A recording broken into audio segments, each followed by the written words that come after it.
Structure of contractile proteins क्या बताया गया है, स्ट्रक्चर में भी हम अच्छे से समझ सकते हैं और राइटिंग में जो लिख रखा है ये भी स्ट्रक्चर से मैं ही बता दूंगी। मैं जो हर एक्टिन फिलामेंट कैसा होता है, थिन फिलामेंट होता है।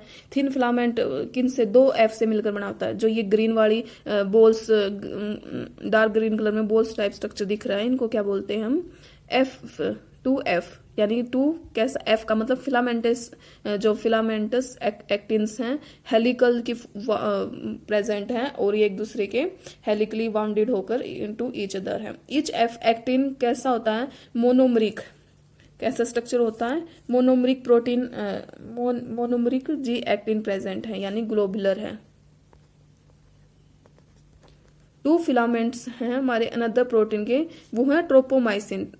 हर उसके बाद क्या है, 2 फिलामेंट्स कितने प्रेजेंट हैं, प्रोटीन हमारा ट्रोपोमाइसिन प्रोटीन प्रेजेंट है, जो एफ एक्टिन है उनके साथ क्या कर रहे हैं, क्लोजली रनिंग कर रहा है इट्स लेंथ के अकॉर्डिंग। जो ये कोलैप्स कर रहे हैं ये, या इनको एक रोप लाइक स्ट्रक्चर दिखाई दे रहा है, इनको क्या बोलते हैं, ट्रोपोमाइसिन।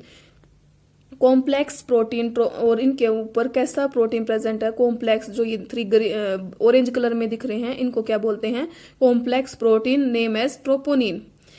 ये फंक्शन क्या है, रेगुलर इंटरवल कराते हैं किनका, जो हमारे ट्रोपोमाइसिन प्रोटीन है उनका इंटरवल करवाएंगे। ये ऐसी स्टेट किस लिए फंक्शन होता है, ये एक ऐसी स्टेट होती है जो एक्टिव बाइंडिंग साइट को मायोसिन पे लाके रखता है on with help of actin filament. Her myosin का जो मायोसिन है वो कैसा होगा, थिक फिलामेंट होगा। सेकंड डायग्राम है हमारा, ये तो था एक्टिन फिलामेंट का डायग्राम, जो थिन फिलामेंट होगा। सेकंड है ये हमारा मायोसिन मोनोमर। मायोसिन कैसे होगा, ये पॉलीमराइज्ड प्रोटीन प्रेजेंट होगा। बहुत सारे इसमें कैसे मोनोमरिक प्रोटीन प्रेजेंट होते हैं, क्या प्रेजेंट होते हैं, मोनोमरिक प्रोटीन। मोनोमरिक प्रोटीन को क्या बोला जाता है, मीरोमाइसिन प्रोटीन, क्योंकि ये थिक फिलामेंट होते हैं इस वजह से। हर मायोसिन के 2 इंपॉर्टेंट पार्ट होते हैं, एक तो शॉर्ट आर्म मिलेगी, एक हेड मिलेगा, एक टेल मिलेगी। जो शॉर्ट आर्म वाला है उनको हम और जो ये 2 टाइप के कैसे मिलेंगे, एक तो HMM मिलेगा, एक LMM मिलेगा, यानी हैवी क्या बोलते हैं, मीरोमाइसिन, और ये कैसा है, लाइट मीरोमाइसिन। जो हैवी मीरोमाइसिन है उनका आर्म आउटवर्ड होंगी बाजू, और जो ये हैवी वाले की, और रेगुलर डिस्टेंस प्रेजेंट होगा, एंगल एक दूसरे के एंगल में भी सरफेस पर पॉलीमराइज मायोसिन प्रेजेंट होगा, इसलिए इनको क्या बोला जाता है, क्रॉस आर्म। सेकंड, जो ग्लोबुलर हेड है वो ATP की सिंथेसाइज करवाएगा, ATP और एक्टिव करवाएगा एक्टिन पे। Hello friends, welcome back to my YouTube channel Dr. Sonal NEET coaching classes. In today video we have discussion about mechanism of muscle contraction. पहली video के अंदर हमने स्ट्रक्चर किया था मसल्स का, उसके अंदर 2 फिलामेंट प्रेजेंट थे, एक्टिन और मायोसिन, उनका हमने अच्छे से स्ट्रक्चर किया था। कौन कौन से F फिलामेंट प्रेजेंट होते हैं, कौन से प्रोटीन प्रेजेंट होते हैं, ट्रोपोनिन प्रेजेंट होता है। इस वीडियो के अंदर हम मैकेनिज्म करेंगे मसल कॉन्ट्रैक्शन। मसल्स जब हमारी मसल्स कॉन्ट्रैक्ट और रिलैक्स होती हैं क्या मैकेनिज्म होता है वो देखेंगे। फर्स्ट हम बुक के अकॉर्डिंग करेंगे, नेक्स्ट फिर एक बार रिवीजन कर लेंगे अच्छे से, जिससे आपको आसानी से समझ में आ जाए और याद हो जाए। फर्स्ट है mechanism of muscle contraction. Mechanism muscle contraction explain हो रहा है हमारी स्लाइडिंग फिलामेंट थ्योरी से। कौन सी थ्योरी हमारी, ये थ्योरी है स्लाइडिंग फिलामेंट थ्योरी। इसके अंदर क्या बताया, थिन फिलामेंट लिया है, कैसे हम मसल्स फाइबर को कॉन्ट्रैक्ट करवाएंगे। थिन फिलामेंट तो हमारा कौन सा था, एक्टिन फिलामेंट था, और थिक फिलामेंट हमारा मायोसिन फिलामेंट था। कैसे स्लाइड होगी, कैसे कॉन्ट्रैक्ट होंगी, ये देखेंगे। मसल कॉन्ट्रैक्ट है, इनिशिएटेड होती है signal sent by the central nervous system. पहले फर्स्ट स्टेप क्या है, मसल्स कॉन्ट्रैक्ट, जब मसल्स कॉन्ट्रैक्ट होती है ना, सिग्नल कहाँ से सेंड करवाती है, CNS से। कौन से, मोटर न्यूरॉन के थ्रू, सेंट्रल नर्वस सिस्टम के द्वारा हमें मैसेज सेंड होता है। मैसेज सेंड होते ही मोटर न्यूरॉन किन के साथ आ जाएंगी, हमारी मसल्स फाइबर के साथ कनेक्ट हो जाएंगी, उनको मोटर यूनिट बोलते हैं। किस कंस्टिट्यूट होती हैं, मोटर यूनिट से। अब जो जंक्शन होता है हमारा मोटर न्यूरॉन का और सार्कोलिमा, सार्कोलिमा क्या थी, हमारी प्लाज्मा मेम्ब्रेन थी मसल्स फाइबर की। सार्कोलिमा और मसल फाइबर उसको क्या बोलते हैं, न्यूरोमस्कुलर जंक्शन। इसमें क्या कहा गया इस लाइन के अंदर, जो जंक्शन होता है हमारा मोटर न्यूरॉन का और सार्कोलिमा का, जो plasma membrane of muscle fibre की और मोटर न्यूरॉन के बीच का जो जंक्शन होता है या उन दोनों को जोड़ने का काम करता है, उनको क्या बोलते हैं, न्यूरोमस्कुलर जंक्शन। न्यूरो का यानी मोटर न्यूरॉन और किसके साथ अटैच है, प्लाज्मा मेम्ब्रेन की मसल फाइबर के साथ, इसलिए उन दोनों को ऐड करके क्या बना हुआ है, दोनों को ऐड करके क्या बना हुआ है, न्यूरोमस्कुलर जंक्शन, या अनदर नेम क्या है, motor end plate, motor end plate भी कहा गया। एक न्यूरल सिग्नल रिच पहुंचेगा हमारा जंक्शन के थ्रू, और इसमें एक न्यूरो ट्रांसमीटर रिलीज होगा। नेम क्या है न्यूरो ट्रांसमीटर का, एसिटाइल कोलिन है, वो जनरेट होगा, पोटेंशियल अपना एक्शन करवाएगा कहाँ पर, सार्कोलिमा पर, प्लाज्मा मेम्ब्रेन पर। प्लाज्मा मेम्ब्रेन पर जो मसल फाइबर की प्लाज्मा मेम्ब्रेन मसल्स की, वो वहां पर क्या एक्शन करवाएगा, एक्शन करवाते वो स्प्रेड हो जाएगा, फैल जाएगा मसल्स के अंदर, और क्या रिलीज करेगा, कैल्शियम आयंस को, सार्कोप्लाज्म के अंदर कैल्शियम आयन को रिलीज करेगा। कैल्शियम आयंस जो कैल्शियम क्या फंक्शन करेगी, कैल्शियम लेवल को इंक्रीज कर देगी, और फिर वो बाइंड हो जाएगी।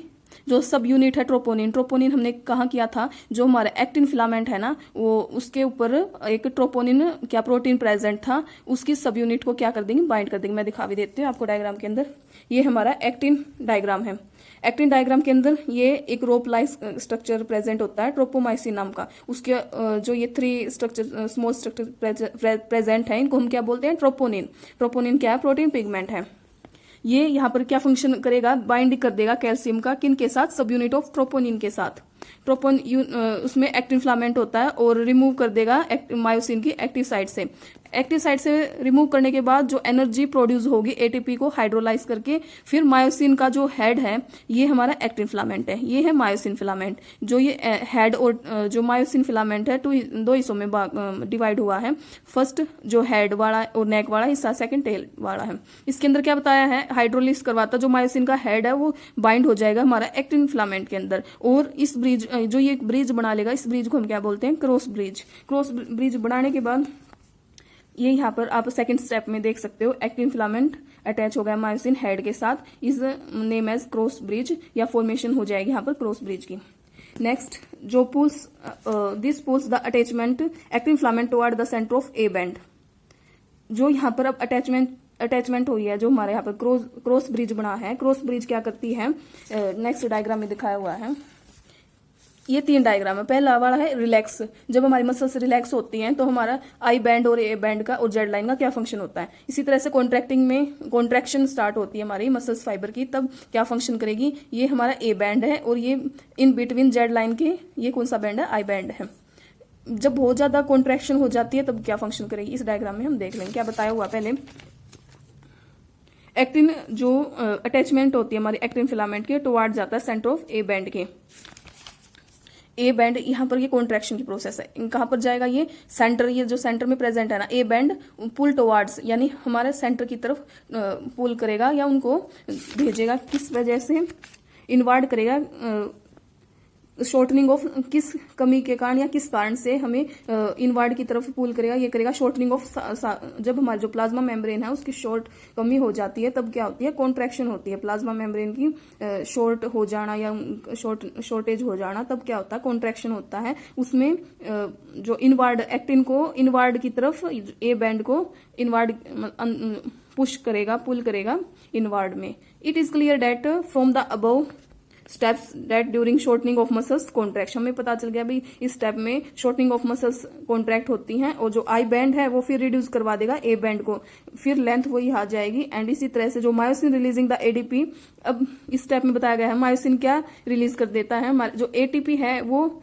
एडीपी और पीआई बैक टू, अब दोबारा से वो किस स्टेज में चला जाता है, रिलैक्स स्टेज में चला जाता है, रिलैक्सेशन हो जाता है। रिलैक्सेशन होने के कारण जो मायोसिन है वो एडीपी और पीआई में चला जाएगा। इसी तरह से फिर एटीपी नया बाइंड करेगी, एटीपी नया बाइंड होकर फिर से प्रोसेस स्टार्ट होगी, फिर वो पी एडीपी में कन्वर्ट होगा, पी एडीपी से फिर क्रॉस ब्रिज बनाएगा, फिर इसी तरह से स्लाइडिंग रोटेशन होगी, इसी तरह कॉन्ट्रैक्ट होंगी, रिलैक्स होंगी।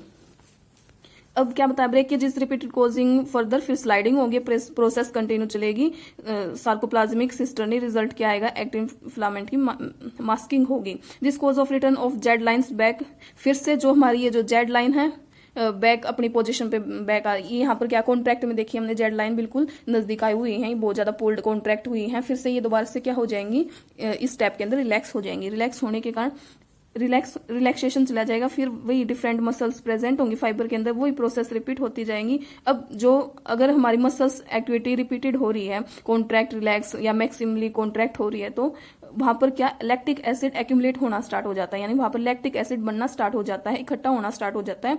किसके कारण? एनारोबिक के कारण। एनारोबिक किन्हें बोला जाता है? जहां पर ऑक्सीजन की कमी हो जाए या अब्सेंस हो जाए, वहां पर क्या होगा, जो ग्लाइकोजन है वो ब्रेक डाउन होना स्टार्ट हो जाएगा, और उसके कारण क्या हो जाएगा, फटिंग होता है, थकान व कमजोरी महसूस होना। थकान व कमजोरी कैसे महसूस होगी? मसल्स की बहुत ज्यादा एक्टिविटी हो रही है वहां पर, मसल्स की एक्टिविटी होने के कारण लैक्टिक एसिड ज्यादा बढ़ना स्टार्ट हो जाएगा। क्योंकि लैक्टिक एसिड क्यों बनना स्टार्ट होगा? वहां पर ऑक्सीजन की कमी हो जाएगी, ऑक्सीजन की कमी होने के कारण ग्लाइकोजन ब्रेक डाउन होना स्टार्ट होगा। इसी तरह से जो मसल्स हैं वो रेड कलर ऑक्सीजन स्टोरिंग करना स्टार्ट कर देती हैं, उनको क्या बोलते हैं? Red colour oxygen storing pigment होता है, नेम एज मायोग्लोबिन। मायोग्लोबिन ज्यादा हो जाए तो मसल्स कैसे कलर की दिखाई देनी स्टार्ट हो जाएंगी? रेडिश कलर की, और उन मसल्स का नाम ही क्या रख देंगे? क्या नाम है? रेड मसल्स है। इसी तरह से फिर मसल्स जो प्लेंटी माइटोकॉन्ड्रिया प्लांट हो जाएगा या ऑक्सीजन की स्टोर ज्यादा हो जाए एटीपी प्रोडक्शन के कारण, उन मसल्स को हम क्या बोलते हैं? Aerobic muscles. In other hand some of muscles positive, जो मायोग्लोबिन की कम क्वांटिटी में मिले, उन मसल्स का जो कलर है वो या तो पेल कलर की या व्हाइटिश, या तो व्हाइट कलर हो गया, थोड़ा येलोइश कलर दिखाई देगा, क्योंकि उनके अंदर व्हाइट फाइबर्स प्रेजेंट होते हैं, और नंबर ऑफ माइटोकॉन्ड्रिया कम होने की वजह से जो अमाउंट होगी सार्कोप्लाज्मी की रेटिकुलम की हाई होगी, क्योंकि ये डिपेंड करेगी एनारोबिक प्रोसेस फॉर एनर्जी के लिए। ये हमें पूरा कंप्लीट कर लिया क्या? मैकेनिज्म मसल कॉन्ट्रैक्शन का। ये 4 स्टेप थे। फर्स्ट स्टेप में क्या हुआ, जो पी और एडीपी है, मायोसिन का हेड क्रॉस ब्रिज बनाया, क्रॉस ब्रिज बना के वो दोबारा से पी और एडीपी में स्लाइडिंग कर जाएगा, रोटेट कर जाएगा बैकवर्ड। यहाँ पर कॉन्ट्रैक्ट हो रही थी, फिर रिलैक्स हो जाएगी, फिर दोबारा से क्रॉस ब्रिज ब्रेक डाउन होना स्टार्ट हो जाएगा, एटीपी बनकर एटीपी से पी और एडीपी हेड अटैच हो जाएगा। हेड अटैच होते ही वो फिर सेंटर की तरफ जाना, यानी कॉन्ट्रैक्शन होना स्टार्ट हो जाएगा, क्रॉस ब्रिज बनना स्टार्ट हो जाएगी। इसी तरह से पूरी कंप्लीट प्रोसेस चलती रहती है। एक बार शॉर्ट टर्म देख लेंगे। Mechanism of muscle contraction, slide filament theory चलती है, उसके अंदर इनिशिएशन होता है सिंगल सेंट, सिग्नल कहां से भेजते हैं? सीएनएस के द्वारा और मोटर न्यूरॉन। एक सेंसरी न्यूरॉन होता है, एक मोटर न्यूरॉन होता है। सीएनएस वाला मोटर न्यूरॉन जो मसल्स फाइबर को कनेक्ट करने में हेल्प करेगा, और जंक्शन होगा हमारे मोटर न्यूरॉन और सार्कोलिमा का, name as neuromuscular junction, और उनको मोटर एंड प्लेट भी कहा जाता है। अब जहां तक ये जंक्शन पहुंचे वहां एक न्यूरो ट्रांसमीटर रिलीज होगा, एक पिगमेंट रिलीज होगा एसिटाइल कोलिन, वो एक्शन करवाएगा सार्कोलिमा में। एक्शन क्या करवाएगा? कैल्शियम आयन क्या लेवल ज्यादा कर देगा और बाइंड हो जाएगा ट्रोपोनिन के साथ थिन फिलामेंट में, और फिर मायोसिन क्या रिलीज कर देगा? एडीपी एंड पीआई, जो फिर से बैक जाएंगे, रिलैक्स स्टेट हो जाएगी। रिलैक्स स्टेट होने के बाद एटीपी बाइंड हो जाता है क्रॉस ब्रिज में, ब्रेक डाउन करके, फिर से एटीपी हाइड्रोलाइज होंगी मायोसिन के द्वारा, और वही साइकिल दोबारा से क्रॉस ब्रिज की चलेगी, वही ब्रेकेज जो क्रॉस वाला ब्रिज बनना स्टार्ट हो जाएगा, और फिर से स्लाइडिंग स्टेज आ जाएगी। इसी तरह से ये जो जेड लाइन है रिलैक्स हो जाएंगी, ओरिजिनली फिर पोजीशन में ले जाएंगी रिलैक्सेशन होकर। फिर हमने क्या किया था?